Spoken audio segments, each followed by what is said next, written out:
Saddam rejiminin yıkımına kadar yerleşik yaşamın devam ettiği, Osmanlı döneminde Kerkük şehir merkezi olarak bilinen, 20 asırdan daha uzun bir süre yılmadan dimdik ayakta duran Kerkük Kalesi.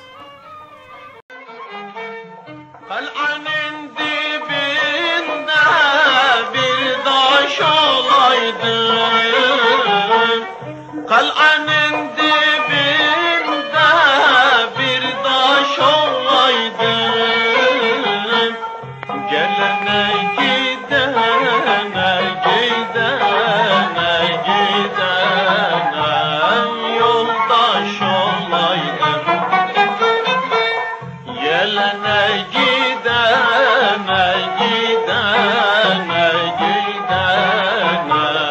yoldaş olaydı. Bacısı güzele kardeş olaydı. Uzak tarihine göz gezdirmek gerekirse, birçok tarihçiye göre milattan 800 yıl öncesinde inşaatı tamamlanmıştır. Kerkük Kalesi'nin ilk sakinleri Hristiyan dinine mensup milletlerdir. Kerkük şehri sadece Kerkük Kalesi'nden ibaret. Bu durum Osmanlı dönemine kadar aynı bu şekilde devam etmiştir. Kerkük Kalesi 1400 evin bulunduğu 4 mahalleden oluşmaktaydı. Bu mahalleler Hamam, Müslim, Hamam Mesih, Midan ve Kale mahalleleridir.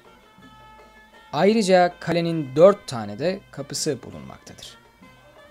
Bu kapılar Topkapı, Taşkapı, Yedi Kızlar ve Helvacılardır. Şekil olarak birçok kesim yuvarlak olarak bilse de aslında yumurta şeklinde bir alana yayılmıştır. Kerkük Kalesi'ne Türklerin ilk defa Selçuklu döneminde ayak bastığı ve aynı zamanda da yurt edindiği bilinir. Kalede Selçuklu Türklerinden kalma Gökkümbet Türbesi bulunmaktadır. Bu türbe bir Selçuklu Sultanı'nın kızı olan Buğday Hatun'un türbesidir. Kerkük Kalesi'nde ilk cami, İslam peygamberi Daniel tarafından yapılmış olan Daniel Peygamber Camisi'dir. Sonrasında Ulu Cami ile birkaç tane daha cami yapılmıştır. Ulu Cami ve Daniel Peygamber camileri Hamam mahallesinde bulunmaktadır. Peki bu kadar uzun ömürlü olan Kerkük Kalesi hiç mi yıkıma uğramadı? Derken karşımıza birçok savaş ve kasti yıkımlar çıkmaktadır. Biz en son uğradığı, içerisindeki yerleşik yaşamın son bulmasını sağlayan en büyük yıkıma konu olacağız ve onun üzerinde duracağız. Saddam rejiminin yıkımından bahsedeceğiz. Saddam Hüseyin, bilindiği üzere 1980 ile 1990 yılları arasında Kerkük'ü ziyaret etmiş ve helikopter ile gezmiştir. Gezisinin ardından Kerkük valiliğinde oturup basın açıklaması yapmış ve Kerkük Kalesi'ndeki evlerin eski olduğu gerekçesiyle yıkılıp sakinlerinin ise başka bölgelerde devlet tarafından yeni evler verileceğini söylemiş. Öyle de olmuştur. Kerkük Kalesi büyük bir yıkıma maruz bırakılmış ve içerisindeki birkaç bina dışında neredeyse tüm binalar zarar görmüştür. Saddam Hüseyin'in bu yıkımı sonucunda günümüze sadece kalıntılar kalmıştır. Maalesef Saddam'ın yıkımı ile bitmemiş, 2003'ten sonra onarım bahanesiyle Gökkümbet'in üstü değiştirilmiştir. Bu kadar yıkımın ardından zor da olsa ayakta durmayı başarabilmiştir.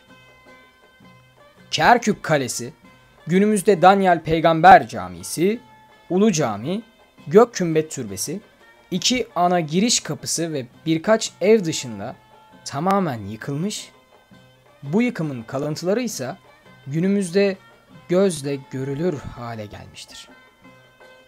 Bakımsızlık sonucu birçok yeri kir ile doluşmuş, tarihi eserlerin duvarlarına çeşitli yazılar yazılmış ve daha ileri gidilerek bunlara karşılık yıkımına hep göz yumulmuştur. Fiilen tekrar yıkılmasa da bakımsızlık onu tarihi bir enkaza dönüştürmüştür. Çuvaldızı kendimize batıralım biraz. 10 asırdan daha uzun bir süre Türklerin olan ve uğruna birçok savaş verilen Kerkük Kalesi'ni Türk gençliği olarak bu yıkımla tek başına mı bırakalım?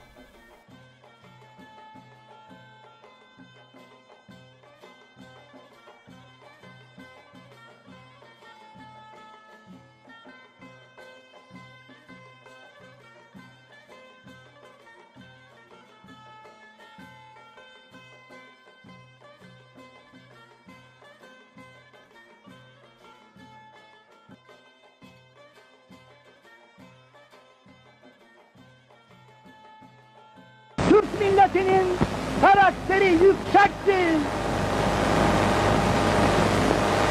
Türk milleti çalışkandır. Türk milleti zekidir.